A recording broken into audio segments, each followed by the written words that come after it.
అమరావతి రైతులు ఆహ్వానం మేరకే వైఎస్ఆర్‌సీపీకి సంబంధించి సీఆర్‌డీఏ కమిటీ సభ్యులందరూ కూడా వెళ్ళడం జరిగింది. వెళ్ళినప్పుడు వీళ్ళు వెళుతున్నారని ముందే తెలుసుకున్నటువంటి తెలుగుదేశం కూటమి ప్రభుత్వం నాయకులందరూ కూడా రౌడీల్ని ఏర్పాటు చేసి, గూండాలను ఏర్పాటు చేసి తిరుగుబాటు చేయడం జరిగింది. అక్కడ గుడ్లతో, రాళ్ళతో కొట్టి, నానా యాగిరి చేసి వాళ్ళని ఎంతగా ఇబ్బంది పెట్టారంటే, అసలు ప్రజాస్వామ్యం ఏమైపోతుంది అర్థం కావట్లేదు. ఆంధ్ర రాష్ట్రంలో రాజ్యాంగాన్ని పక్కన పెట్టేసి, వీళ్ళు రౌడీ రాజ్యాంగాన్ని నడుపుతున్నారా అని క్వశ్చన్ చేస్తా ఉన్నాం.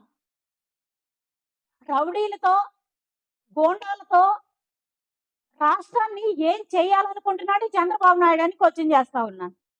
అంతేకాకుండా అమరావతి రైతుల కష్టాలు ప్రశ్నించకూడదు, నష్టాలు ప్రశ్నించకూడదు, అమరావతి రైతులు పడుతున్న ఇబ్బందులను ప్రశ్నించకూడదు, అసలు చంద్రబాబు నాయుడు చేసేటటువంటి అరాచకాలని ప్రశ్నించకూడదు అనేటటువంటి భావనలో ఉన్నాడు చంద్రబాబు నాయుడు గారు.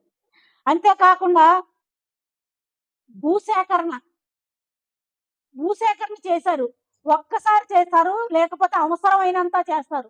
కానీ ఆయనకి ఇష్టం వచ్చినప్పుడు వచ్చినన్ని సార్లు భూసేకరణ చేస్తా ఉంటే, రైతులకి ఇష్టం లేకపోయినా ఆయనకి భూములు ఇవ్వాలా అని రైతులు వాపోతా ఉంటే, రైతుల దగ్గరికి వెళ్ళి వాళ్ళ కష్టాలు, వాళ్ళ ఇబ్బందులు తెలుసుకొని వాళ్ళకి న్యాయ పోరాటం చేయాలనే ఉద్దేశంతో వెళ్ళినటువంటి వైఎస్ఆర్ కాంగ్రెస్ పార్టీ నేతలందరినీ పట్టుకొని, అంతే మళ్ళీ లీడర్సే వెళ్ళారండి.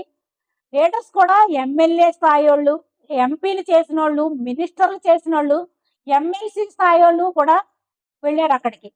అంతేగాని ఒక్క కేడర్ అంటే వైఎస్ఆర్ కాంగ్రెస్ పార్టీకి సంబంధించి నాయకులు ఎవరు వెళ్ళలేదు.